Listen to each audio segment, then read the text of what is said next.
New York, the city of endless shopping, art, and entertainment. Born and raised vegetarian, I know firsthand that it's not as difficult as people think to find vegetarian options when dining out. So whether you're vegetarian, vegan raw, or just want to switch it up and eat healthy every now and then, I'll show you how it's done on Meatless Manhattan.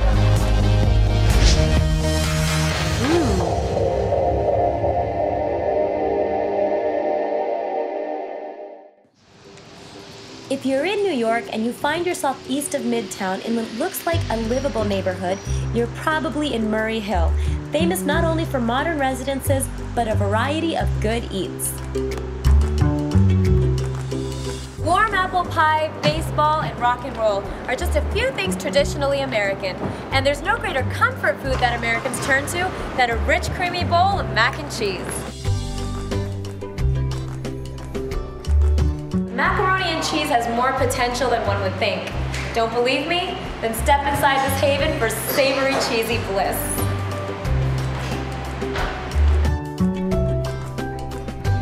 So we were actually at a fellow niche restaurant where I came up with the idea of, wouldn't it be great if there was a place that was like this, that just did mac and cheese? And we're like, oh, let's go find that place. That's the next place we're going to eat. So we started Googling around, we're like, oh, there's no place that just does mac and cheese. High-end restaurants carry it, low-end restaurants carry it, diners carry it.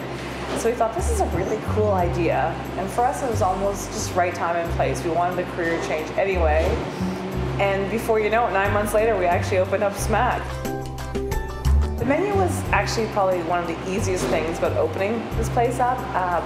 I came up with most of the recipes. I got a lot of ideas from my husband, and then we would work on the recipes together. Typically, I would make them, he would taste test them, and we would also get, some feedback from people, but we pretty much did it in-house with the two of us. We really focus on quality ingredients. Everything is done fresh here, shredding, pre-shredding cheese, cooking all our vegetables and meats.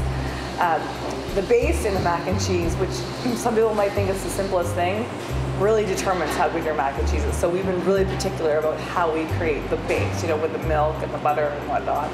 For our vegan, we have a different base, obviously. And then also just the options. I mean, we have a build your own menu where you can pick from almost like 30, 40 ingredients. So really, we're here to please almost everyone's palate, as many people as we can. There is no better way to spend those cold Manhattan days than with a bowl or 5 of mac and cheese.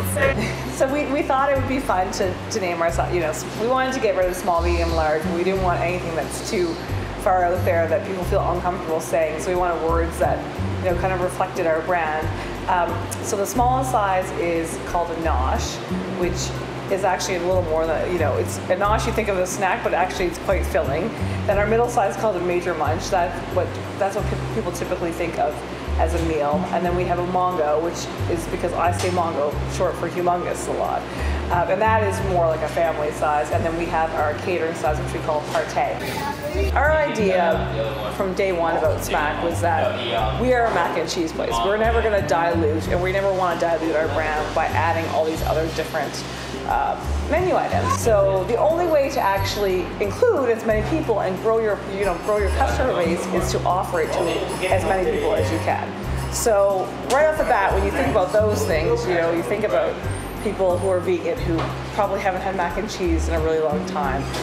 So basically, we're covering vegan now, gluten-free, vegetarianism, and if there's anything else, any other requests that come up, then we try and include it. We have a multi-grain pasta, which we've had from day one, but really we just want everyone who likes mac and cheese to be able to eat mac and cheese at our restaurant. Smack has a trendy atmosphere and so many cheesy ways to satisfy any palate. After eating 5 varieties, there's only one place left to go: bed.